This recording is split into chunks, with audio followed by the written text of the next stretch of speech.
Stop doing these 4 things and watch an avoidant chase you within 7 days.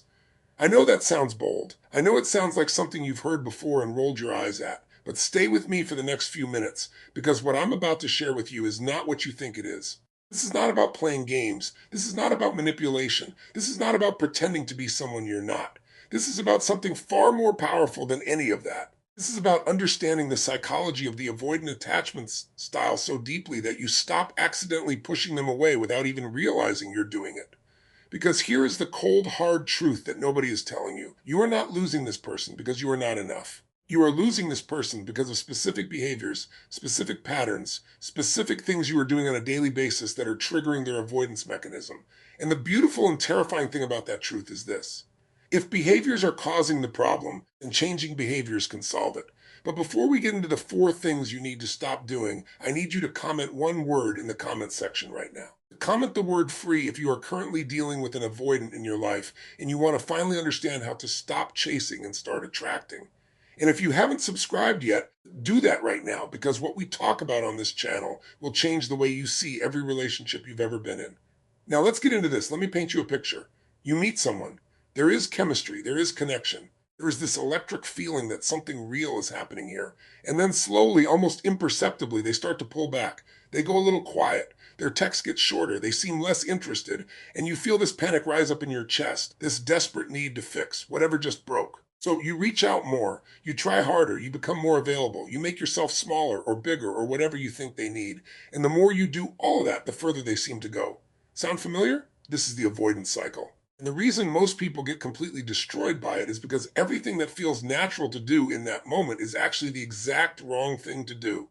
Let me explain what is happening inside the mind of an avoidant person. An avoidant attachment style is typically formed in childhood when a person learned that expressing their needs or emotions led to disappointment.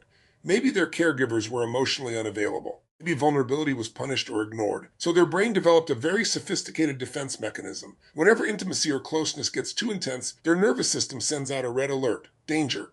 Pull back. Create distance. Protect yourself. Now, here is where it gets really interesting, and this is the part that most people completely miss. An avoidant is not pulling away from you specifically. They are pulling away from the feeling of being overwhelmed. They are pulling away from what feels like a loss of independence. They're pulling away from an invisible threat that their nervous system has manufactured. It is not about you. It has almost never been about you. But here is what happens. When they pull back, you panic. And when you panic, you start doing certain things. Completely understandable things. Human things. But things that to the avoidance nervous system read as exactly the kind of overwhelming pressure they are trying to escape. And that is where the cycle gets locked in. So what are the 4 things you need to stop doing right now? The first thing you need to stop doing is what I call emotional flooding. Emotional flooding is when you lead with your anxiety. When you reach out, not because you genuinely want to connect, but because the silence is killing you and you need reassurance. You need them to respond so you can feel okay again. You need them to say something so you can breathe again. And here's the thing. They can feel that. They can feel the weight of that need in every single message you send. They can sense the desperation, even when you have carefully crafted the most casual sounding text you've ever written. Because avoidants are actually incredibly perceptive when it comes to detecting emotional need. It is literally one of their survival skills. They developed it precisely so they could see it coming and protect themselves. So when you send that 3rd message in a row, when you call after texting, when you say things like, I just need to know we're okay, or I feel like you're pulling away from me, or I don't understand what's happening with us. What you are actually doing is activating the very defense mechanism you are trying to overcome. You are not making them feel connected to you. You are making them feel cornered by you. Think about it from their perspective for a second. Remember, this is a person whose nervous system has learned that intimacy equals danger. So when you come to them overflowing with emotion and need and anxiety, their instinct is not to open up. Their instinct is to run. Now, I am not saying your feelings are wrong. Your feelings are completely valid. You are dealing with something genuinely painful and confusing, and it makes total sense that you are anxious. But the way you are expressing those feelings, or more specifically, the frequency and intensity with which you are expressing them, is working against you. What you need to do instead is this. Feel your feelings, process them, but not with the avoidant. Not at first. Not while the dynamic is still this fragile. Journal them. Talk to a friend. Exercise. Breathe. Give yourself the emotional release you need without making the avoidant the receptacle for all of that. Because when you come to an avoidant from a place of groundedness instead of anxiety, everything changes. when they can feel that you are okay, that you are not falling apart without them, that you have your own emotional regulation, something shifts. You stop being a source of pressure and start being a source of calm. And avoidants, despite everything, are deeply attracted to calm. The second thing you need to stop doing is over-explaining yourself. Oh, this one is so painful because it comes from such an honest place. When an avoidant goes quiet or seems distant, the urge to explain yourself is almost overwhelming. You want to explain why you said what you said. You want to explain that you didn't mean it the way it came out. You want to explain your feelings in such thorough and comprehensive detail that surely they will finally understand and everything will be okay. But here is what over-explaining actually communicates to an avoidant.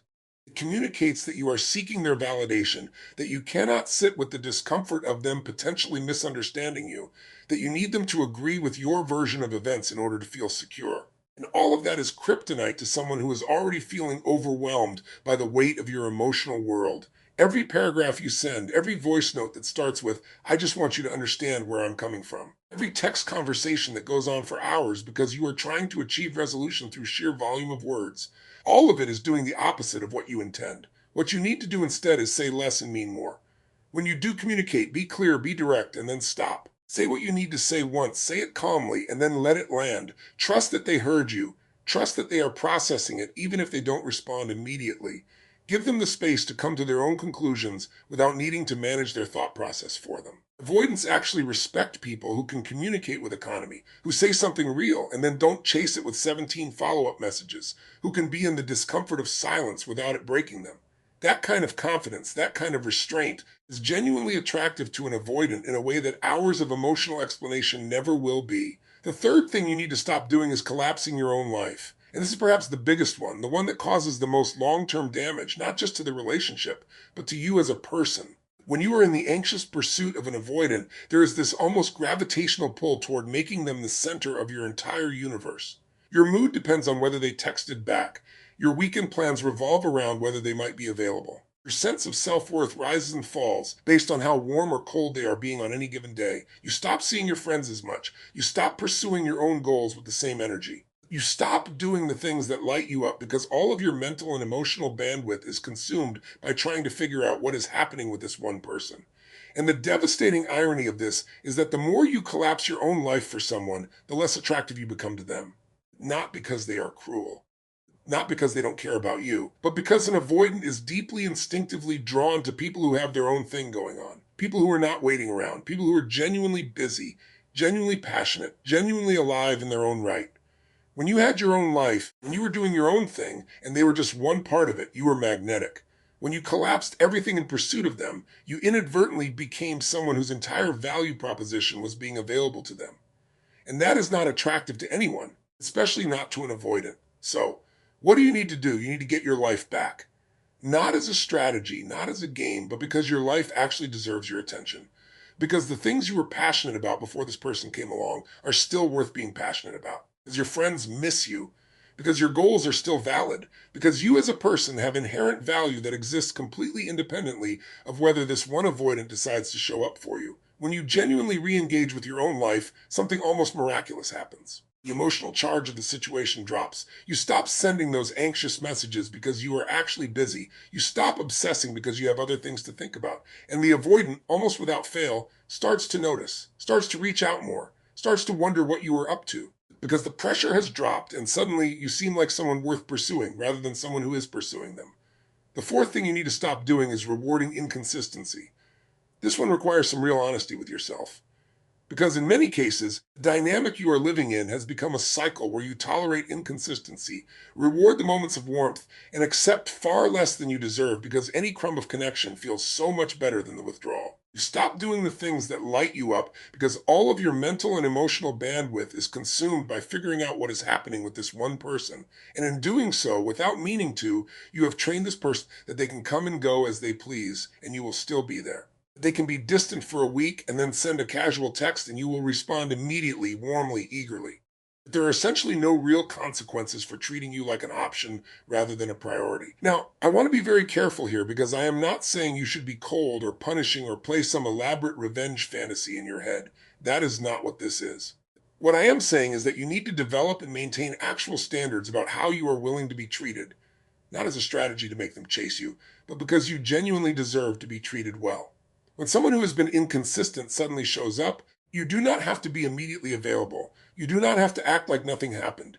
It is entirely appropriate to continue with your plans, to respond a little later than you normally would, to not immediately go back to your most open, most vulnerable, most available self. Not because you are playing hard to get, but because you are a person with a life and with dignity and with a memory that extends past 5 minutes. And here's what happens when you stop rewarding inconsistency. One of two things occurs. Either the avoidant realizes that they actually have to show up consistently if they want consistent access to you and they start doing that, or they reveal that they were never actually invested enough to do that. And as painful as that is, you now have genuinely important information about what this connection is actually worth. Either outcome is better than what you have right now, which is you in a constant state of anxiety, chasing someone who may or may not be capable of giving you what you need. Now, let me talk about something that ties all four of these things together, because there is a common thread running through all of them, and once you see it, you cannot unsee it. Everything that makes an avoidant pull further away has one thing in common. It communicates that your entire emotional world is dependent on them. Every flooded message, every long explanation, every collapsed plan, every immediately forgiven inconsistency tells them the same story. I need you to be okay. I cannot function fully without knowing where we stand. You are the source of my okayness. And for a person whose deepest fear is losing their independence, being someone's emotional oxygen is absolutely terrifying. What makes an avoidant feel genuinely drawn toward you, genuinely curious about you, genuinely motivated to pursue you is the opposite of all that. It is evidence that you are a whole functioning, interesting person whose happiness does not depend on them. It is the feeling that being with you would add to their life rather than consume it. It is the sense that you have standards and that you will not simply mold yourself into whatever shape they need you to be. And I want to say something important here, something I really need you to hear. The goal of all of this is not to get the avoidant to chase you for the sake of it. The goal is for you to become the version of yourself that is most attractive, most grounded, and most worthy of the love you are looking for. And when you do that, yes, the avoidant may well start to pursue you, but even more importantly, you will have rebuilt something essential inside yourself that the anxiety and the chasing had been slowly eroding, your sense of self. Because here is what no one tells you about being an anxious pursuit of an avoidant. It does not just not work. It actively makes you less of yourself every time you compromise your standards, every time you swallow your feelings, every time you reorganize your entire life around someone who is pulling away. You send yourself a message. You tell yourself that you are not worth showing up for, that you have to earn love through constant effort and availability, that your needs are too much, that you are too much. And that message is a lie. But it gets louder every time you behave as though it is true. So when I tell you to stop doing these four things, I am not just giving you a relationship strategy. I am giving you a way to rebuild your relationship with yourself. Let's go back through all four quickly because I want them to be absolutely clear in your mind. Stop emotional flooding. Feel your feelings. Process your anxiety. But stop using the avoidant as your emotional dumping ground. Come to every interaction from groundedness rather than need. Stop over-explaining yourself. Say what needs to be said once, clearly and calmly, and then give it space. Trust that you were heard and resist the urge to chase your communication with more communication. Stop collapsing your own life. Reconnect with the things and people and goals that matter to you independent of this relationship. Get genuinely busy. Get genuinely interested in your own existence again. Stop rewarding inconsistency. Hold your standards not as a punishment, but as a genuine expression of the fact that you deserve consistent, respectful treatment. Make it clear through your behavior that how you are treated matters. Now, here is something I want to address because I can already hear the thought forming in your mind.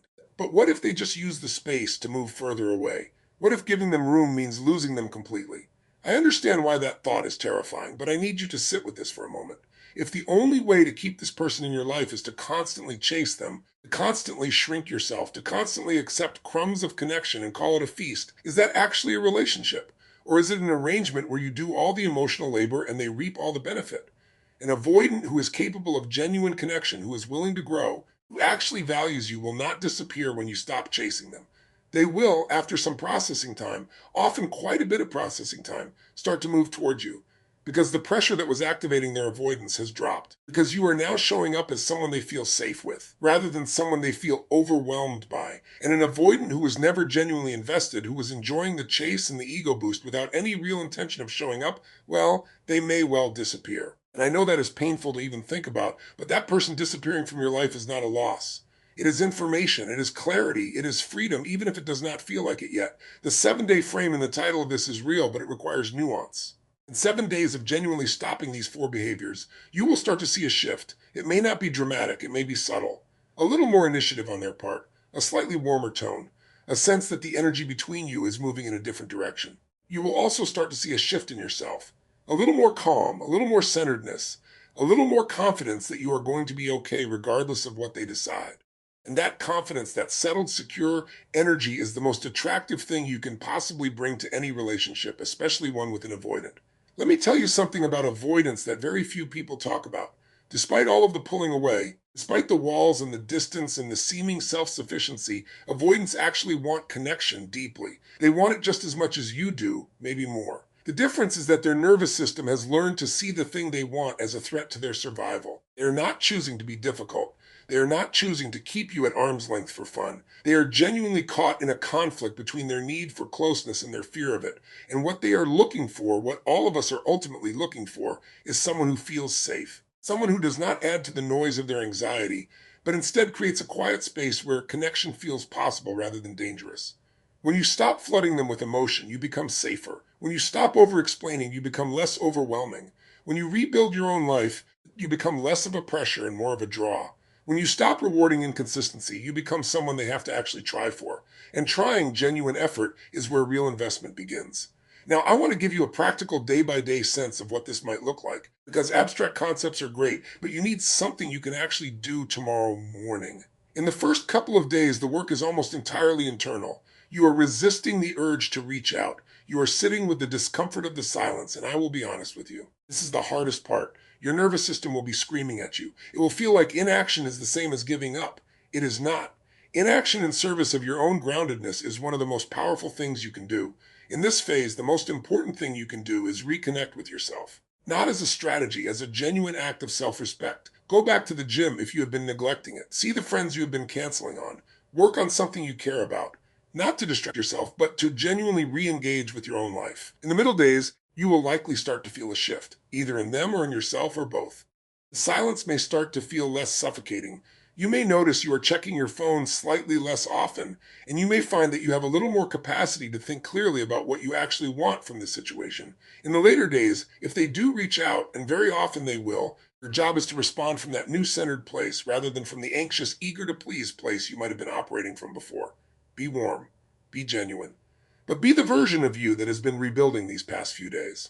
Not the version that immediately forgets all of that the moment they send a casual hey. This is where people often undo all of their progress. They get a response, they feel that rush of relief, and they immediately go back to flooding, over-explaining, and being maximally available. The avoidant feels the pressure return and pulls back again, and the cycle continues. Breaking the cycle requires that you hold on to what you have built, even when they start reaching out, especially when they start reaching out. This does not mean cold, it means being real. Responding genuinely but not compulsively. Being available but not instantly. Being interested but not desperate. Holding on to yourself even as you move toward them. There is one more thing I want to address before we wrap this up, and it is probably the most important thing I have said in this entire video. None of this works if you're doing it as a performance. Avoidance can sense the difference between genuine growth and a game. Don't do this to make them chase you. Do it to become someone who doesn't abandon themselves for a relationship. Someone who has boundaries, emotional control, and self-respect. When the urge to text, over-explain, or chase shows up, pause and ask yourself, am I repeating the same pattern? And choose differently. You won't be perfect, you'll slip. What matters is returning to yourself every time. Each time you choose your own peace over anxiety, you become stronger. And here's the paradox. When you no longer need the avoidant to chase you to feel whole, that's when they're most likely to move closer. Secure, grounded people are magnetic. There's no guarantee they'll come back. But by doing this work, one of two things will happen. They'll start turning toward you, or you'll realize you no longer need to chase them. Both are wins. Comment free if this resonated with you. Subscribe for more, and I'll see you in the next video.